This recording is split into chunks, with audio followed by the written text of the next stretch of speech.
सरकारने मुंबई बँकेत उघडलेल्या शिक्षकांच्या खात्यावरून शिक्षण विभाग आणि वित्त विभागातली विसंगती चव्हाट्यावर आली आहे। वित्त विभागाच्या 2005 सालच्या GR नुसार शासनासोबत करार असलेल्या राष्ट्रीयकृत किंवा खासगी बँकेतच सरकारी कर्मचाऱ्यांचं खातं उघडण्याचा नियम आहे आणि अशा बँकांच्या यादीत मुंबई बँकेचं नावच नसताना शिक्षकांची खाती का उघडली असा सवाल शिक्षक भारतीचे आमदार कपिल पाटील यांनी उपस्थित केलाय।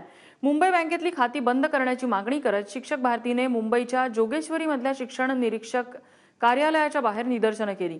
तर शिक्षण आणि वित्त विभागाच्या GR मध्ये विसंगती असेल तर ती दूर केली जाईल अशी माहिती सुधीर मुनगंटीवार यांनी दिली आहे।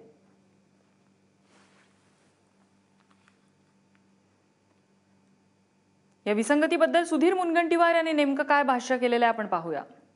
GR वित्त विभागाचा होता, पण या GR मध्ये तरतुदी एकदा तपासून बघितल्या जाईल आणि तपासल्यानंतर जर GRच्या बाहेर जाऊन कोणत्या विभागाने निर्णय केला असेल तर निश्चितपणे तो निर्णय बदलावा लागेल। कोणत्याही विभागाला शासकीय निर्णयाच्या माध्यमातूनच त्यांना पुढे जाता येईल आणि म्हणून आपण जी माहिती मला दिली मी वित्त विभागाच्या माध्यमातून तपासून